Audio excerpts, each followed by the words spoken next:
ସାବିତ୍ରୀ ଅମାବାସ୍ୟାରେ ଭକ୍ତିର ସୁରଭି ସ୍ୱାମୀଙ୍କ ଦୀର୍ଘାୟୁ କାମନାରେ ଲକ୍ଷ୍ମୀ ନାରାୟଣଙ୍କୁ ପୂଜିଲେ ସଧବା ମହିଳା। ମାଲକାନଗିରି ଜିଲ୍ଲାର ବିଭିନ୍ନ ମନ୍ଦିର, ଆଶ୍ରମ, ବରଗଛ ମୂଳ ଓ ପୁରୋହିତମାନଙ୍କ ଘରେ ଆଜି ସାବିତ୍ରୀ ଅମାବାସ୍ୟା ଭକ୍ତିଭାବ ଓ ହର୍ଷ ଉଲ୍ଲାସର ସହ ପାଳିତ ହୋଇଯାଇଛି।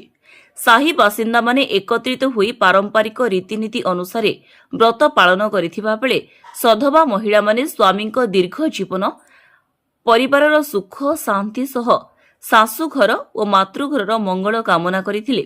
ଭୋର ସକାଳୁ ଉଠି ନିତ୍ୟକର୍ମ ସାରିବା ପରେ ବୋହୂମାନେ ମା ଲକ୍ଷ୍ମୀଙ୍କୁ ଅଳତା, ସିନ୍ଦୁର, ଲାଲ ଚୁଡ଼ି, କଜଳ, ପାନିଆ, ଦର୍ପଣ, ନୂଆ ଲୁଗା, କଳା ମାଳି ଓ ଅଳତା ପଟି ଭଳି ବିଭିନ୍ନ ଅଳଙ୍କାରରେ ସୁସଜ୍ଜିତ କରିଥିଲେ।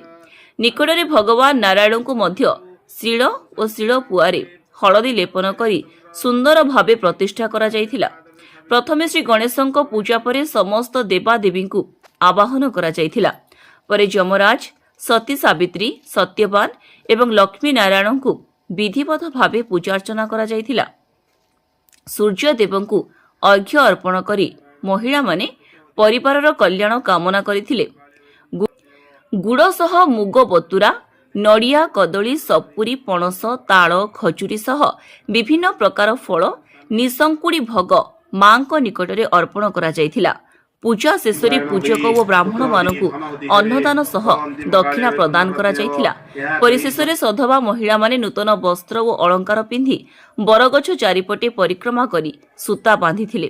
ବ୍ରାହ୍ମଣଙ୍କ ଆଶୀର୍ବାଦ ନେବା ପରେ ସ୍ୱାମୀଙ୍କୁ ପ୍ରଣାମ କରି ଆଶୀର୍ବାଦ ଗ୍ରହଣ କରିଥିଲେ ଏବଂ ନିଶଙ୍କୁଡ଼ି ପ୍ରସାଦ ସେବନ କରି ବ୍ରତ ଶେଷ କରିଥିଲେ। ଏହି ଅବସରରେ ପୂଜକମାନେ ନୂତନ ପିଢ଼ିକୁ ଭାରତୀୟ ସଂସ୍କୃତି, ପାରମ୍ପରିକ ବ୍ରତ ଓ ପାରିବାରିକ ମୂଲ୍ୟବୋଧକୁ ଅଟୁଟ ରଖିବାକୁ ଆହ୍ୱାନ ଦେଇଥିଲେ। ସେମାନେ କହିଥିଲେ ଯେ ସାବିତ୍ରୀ ବ୍ରତ କେବଳ ଏକ ପରମ୍ପରା ନୁହଁ, ବରଂ ନାରୀର ଆତ୍ମଶକ୍ତି, ନିଷ୍ଠା, ସଂସ୍କାର ଓ ପରିବାର ପ୍ରତି ସମର୍ପଣର ପ୍ରତୀକ।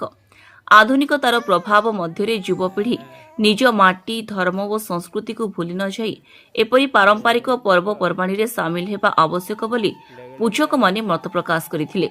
ସେହିପରି ସମାଜରେ ପରସ୍ପର ସ୍ନେହ, ସମ୍ମାନ ଓ ପାରିବାରିକ ଏକତା ବଜାୟ ରଖିବା ପାଇଁ ଏଭଳି ଧାର୍ମିକ ଆୟୋଜନ ଗୁଡ଼ିକ ଗୁରୁତ୍ୱପୂର୍ଣ୍ଣ ବୋଲି ସେମାନେ କହିଥିଲେ। Bureau report, Times one Odia.